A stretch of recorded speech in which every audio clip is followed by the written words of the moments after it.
实像我们在肌肉骨骼方面啊，其实我一般建议大家就是睡觉正睡、侧睡都可以，翻来翻去是最重要，那让自己不要卡住，因为你身体自己会去调整，它会痛，它自动会翻。但是趴睡这个动作，因为常常人很累，这样卡住的时候，它其实不容易翻身。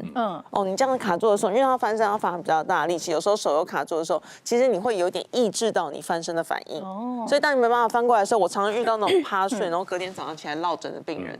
这种病人真的超级多，所以其实一般会建议大家，就算你比较喜欢趴着，我们也是从侧睡，然后稍微脸朝下，稍微这样趴过去，就是类似像侧睡，快要到趴睡那个角度就可以了。是，就不会建议大家说到整个人这样子趴过去。因为趴过去这样要花比较大的力气，这真的是没办法。所以就是我们每天在睡觉的时候，其实我们自己都会自动翻身，对不对？对，没错。而且趴睡有时候比较容易鼻塞，这时候也会呼吸比较没办法放松。好，谢谢江医师。好，那我接着就要请教 Kiwi 了，因为呢，在睡觉前其实有一些运动反而会让我们比较容易入睡的，只要不要太激烈，对不对？对，没错。所以前阵子有一个很流行叫颅剑椎的疗法，有没有？其实我们就是借由放松颈下这边的肌肉，我们等一下示范一下。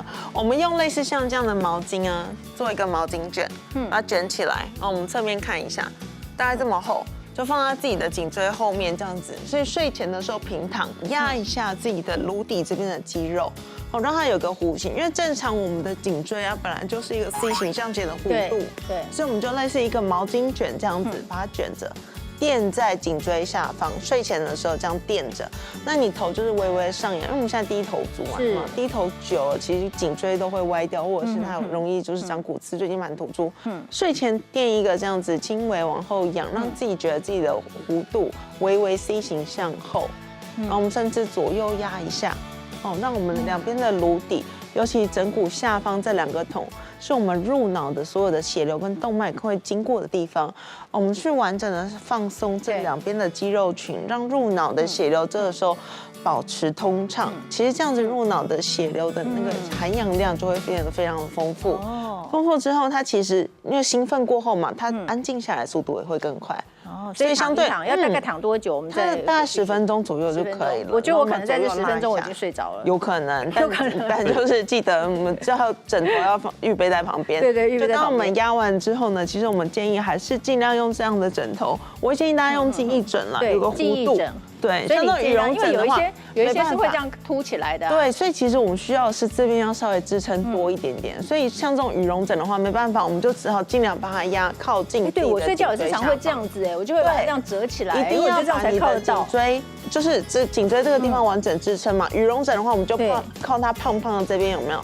拉到肩膀旁边，对，所以有个习惯是你每次睡觉的时候，你一定要把枕头塞进来，拉到肩膀前面，围在自己的颈椎，让自己的头有一点点微微向后。对，所以颈椎要有靠啦。对，所以千万不要说垫2个高枕头。我遇过病人问我说：“不是高枕无忧吗？2个枕头越高越好，这样就出现乌龟脖了。”就会变成这样。千万不要。好，那我们要做什么样的动作可以让我们加速睡眠比较？还有一个很重要的是，我们整个脊椎旁边都有所谓的交感神经、副交感神经。我们脊椎有没有放松很重要。很多人告诉我，他睡前觉得自己的腰很悬空、很酸、不舒服。睡前还有一个很重要的动作叫膝抱胸。我们把双膝弯起来，双手环抱在小腿这个地方。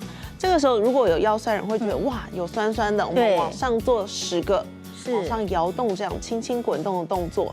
上面10个做完之后，我们做左右，轻轻的压自己脊椎2侧这个地方。我刚看都觉得腰很舒服。对，而且你这样刺激完脊椎旁边的这些肌肉，让它完整放松之后，它就不会过度刺激整个脊椎旁边的所有神经。但是如果床是比较软的我建议大家不要睡软床呢。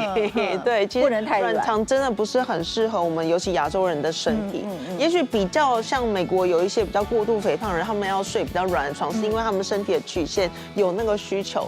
但其实像一般我们正常身材、亚洲身材，其实不用到太软的床，会比较好。所以有些人会觉得软软的很好入睡，但醒来的时候其实脊椎失去支撑，你会产生腰酸背痛。对，越来越其实你的睡眠品质就会受到影响。就越睡其实就越不好，身体越不好。所以我宁愿睡前你做一些这种就放松的姿势、放松的运动，然后跟这个颈椎完整的去把它伸伸展开，左右拉开，让入脑的这个供氧量恢复正常，其实对于睡眠就有很大的帮助，就有很大帮助哈。好，但是这时候我要请教医师啦，因为很多人可能跟我一样，一躺下去几秒钟就睡着，但你知道吗？台湾有90%的人在睡梦当中，他忽然间停止呼吸，就是所谓的睡眠中止症。那到底要怎么样研判自己有没有这样的问题呢？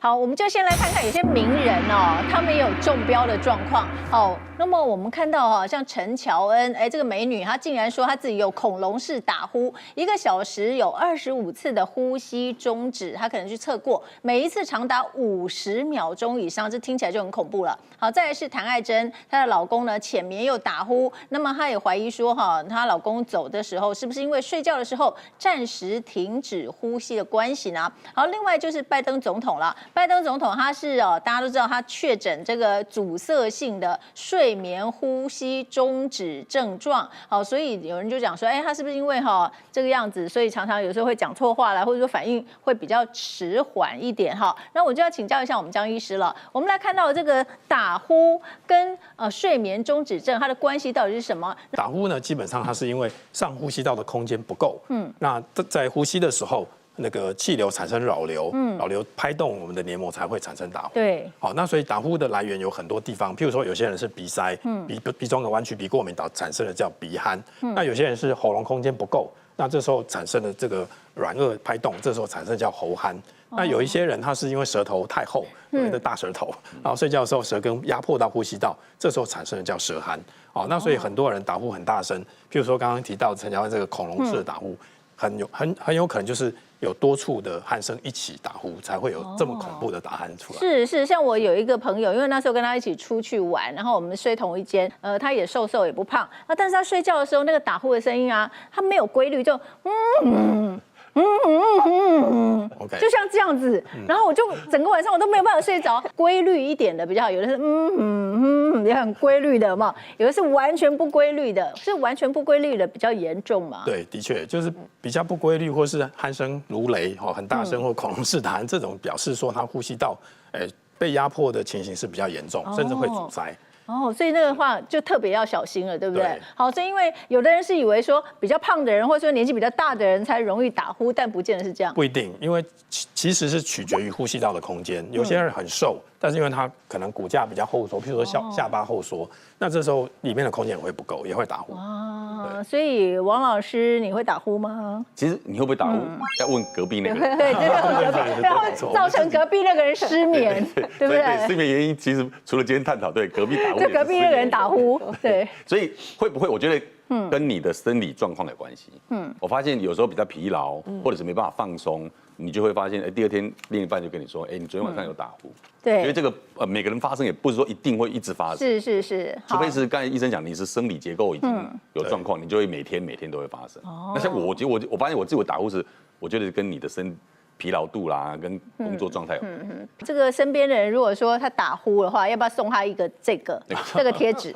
好，这个贴纸是干嘛用的呢？它就是撕下来之后你就可以把它贴在你的嘴巴啦，贴在嘴巴，这样有效吗？是为什么人会用嘴巴呼吸？为什么呢？因为它是吸气量不够，他必须要对，他必须要用嘴巴吸气来辅助，要不然他心脏负担更重嘛。对，那这时候又把他唯一的生路又把它堵住的时候，那不是更惨吗？是，所以年纪大了也会比较容易这样嘛。对，因为年纪大有2个比较容易产生的现象，一个是肌肉会比较松弛，所以躺下去的时候呼吸道往后塌陷，压迫呼吸道的机会就比较高。第二个人呢，我们年纪到45岁、50岁以上，体脂肪的分布会往腹部、臀部甚至下巴堆积。